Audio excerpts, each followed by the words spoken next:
नमस्कार दोस्तों, उम्मीद करता हूँ आप सब हेल्दी और अच्छे होंगे। मैं डॉक्टर दुष्यंत चौहान, बोन एवं जॉइंट स्पेशलिस्ट दिल्ली से आज आप लोगों के लिए एक बहुत ही इम्पॉर्टेंट टॉपिक पे बात करने आया हूँ। दोस्तों, जैसा कि आप सबको पता है, मेरे इस चैनल पे मैं हमेशा हड्डी, जोड़ एवं नसों से संबंधित बीमारियों के बारे में बात करता हूँ। साथ ही साथ मैं उनके कुछ घरेलू उपायों और उनके कुछ सॉल्यूशंस या उस बीमारी के बारे में एक ओवरव्यू देने का प्रयास करता हूं, जिससे आप लोगों को उस बीमारी के बारे में थोड़ा पता चल सके और आप अपने रेस्पेक्टिव जगह पे इस बीमारी का बहुत ही अच्छे से इलाज ले सकें। तो दोस्तों, इसी कड़ी में मैं आज आपसे बात करूंगा आपके घुटने यानी नी से संबंधित एक बहुत ही कॉमन समस्या के बारे में। दोस्तों, मैं आज आपसे बात करूंगा हमारे घुटने में होने वाले सूजन के विभिन्न कारणों के बारे में। दोस्तों, आप सब ने कभी न कभी अपने घुटने में सूजन की इस बीमारी को महसूस किया होगा।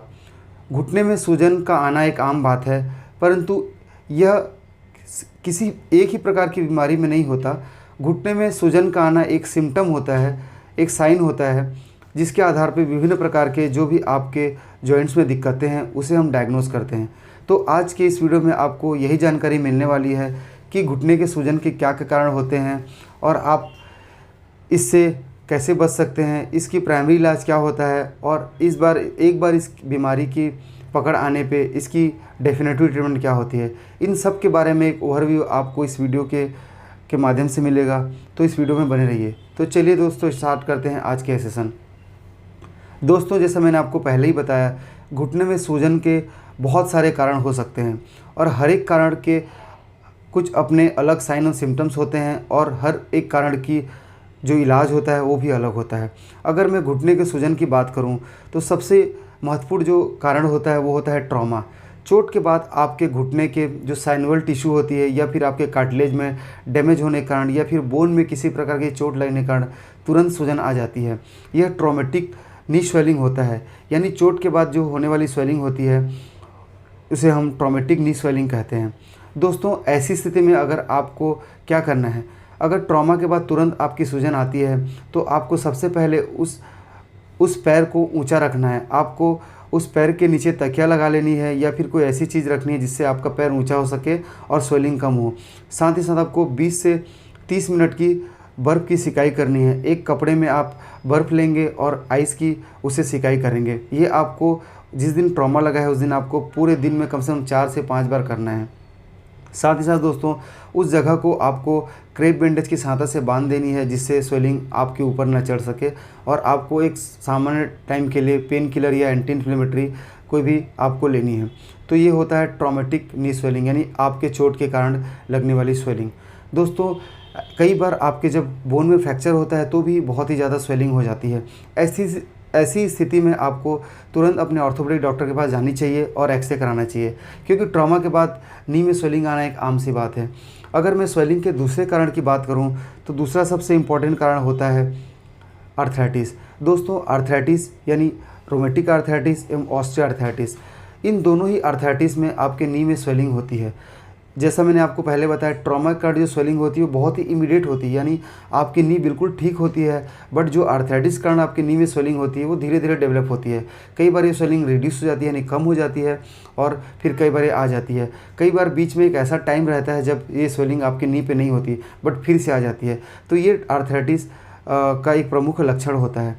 ऐसी स्वेलिंग में आपको ठंडे पानी का इस्तेमाल नहीं करना है। आपको गुनगुने गर्म पानी में टॉवेल लेके उसे निचोड़ के सिकाई करनी है या फिर हीट पैड भी ले सकते हैं।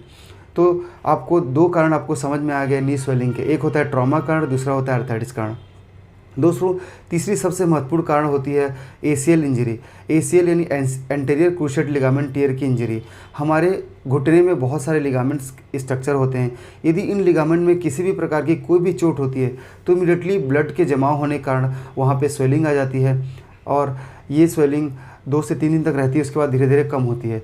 तो जो भी हमारे स्पोर्ट्स खेलने वाले भाई बहन हैं या फिर जो भी हाई इम्पैक्ट स्पोर्ट्स इंजरी में भाग लेने वाले हैं, जो कबड्डी, फुटबॉल या किसी भी प्रकार की स्पोर्ट्स में बहुत ही ज़्यादा इन्वॉल्व हैं, उनमें अगर कभी ट्रॉमा होता है या ट्रॉमा नहीं होता और कई बार ट्विस्टिंग इंजरी कार्ड भी अगर नी में स्वेलिंग आती है तो आपको अपने लिगामेंट टियर के बारे में एक बार सोचना है और आपको अपने डॉक्टर के पास ज़रूर जाना है।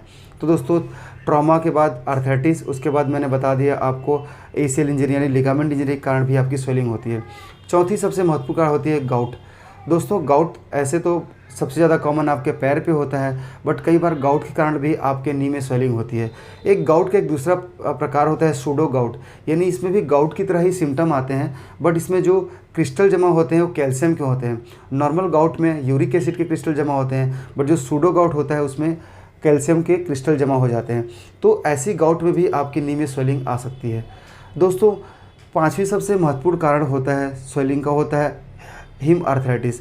दोस्तों कई बार जो बच्चे होते हैं 16 साल से नीचे, उनमें बहुत बार रिकरेंट यानी बार बार नी में स्वेलिंग की प्रॉब्लम होती है। ऐसी में अगर आपको कोई भी बच्चा या आपके घर में कोई भी बच्चा जिसकी उम्र 16 से कम हो और बार बार उसके नी में स्वेलिंग आ जाती है और बार बार उसको एस्पिरेट यानी वहाँ से अगर हम फ्लूइड निकालने के बाद फिर से स्वेलिंग आती है, तो आपको किसी प्रकार की ब्लड डिसऑर्डर के बारे में आपको सोचना है, क्योंकि बहुत सारे ब्लड डिसऑर्डर के कारण भी नी में रिकरेंट यानी बार बार स्वेलिंग आती है। तो ये भी एक नी स्वेलिंग का कारण होता है। दोस्तों मैंने आपको 5 कारण बता दिए, एक ट्रॉमा बता दिया, एक आर्थराइटिस बता दिया, एक लिगामेंट इंजरी कारण होता है, एक गाउट के कारण होता है, और एक ब्लड से रिलेटेड कोई भी डिसऑर्डर होते हैं उसमें भी ये स्वेलिंग बहुत ही कॉमन है। दोस्तों छठवीं सबसे महत्वपूर्ण जो कारण होती है रिएक्टिव आर्थराइटिस।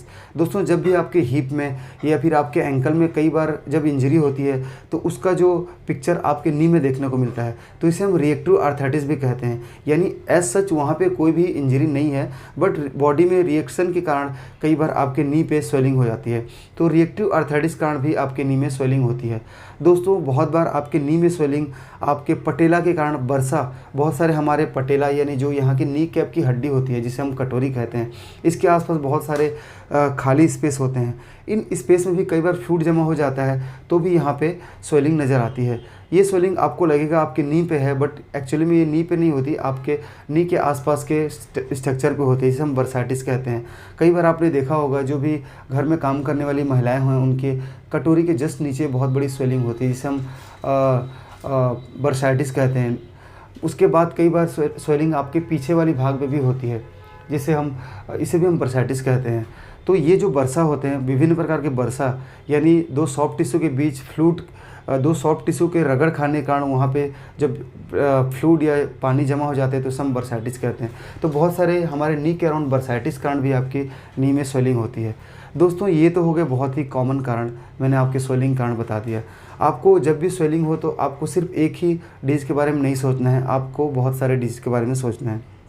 दोस्तों आपके जब मेनिस्कस में इंजरी होती है तो उसमें स्वेलिंग तुरंत नहीं होती, ये आपके लिए बहुत इंपॉर्टेंट बात है, बट बाद में कई बार इसमें भी स्वेलिंग आ जाती है, बट तुरंत इसमें स्वेलिंग नहीं होती। तो ये सारे हो गए स्वेलिंग में कारण। अगर मैं सामान्य ट्रीटमेंट की बात करूं कि स्वेलिंग होती है तो आपको क्या करना है, तो जो भी ट्रॉमा होते हैं यानी चोट के बाद जो भी स्वेलिंग होती है उसमें आपको बर्फ़ की सिकाई करनी है।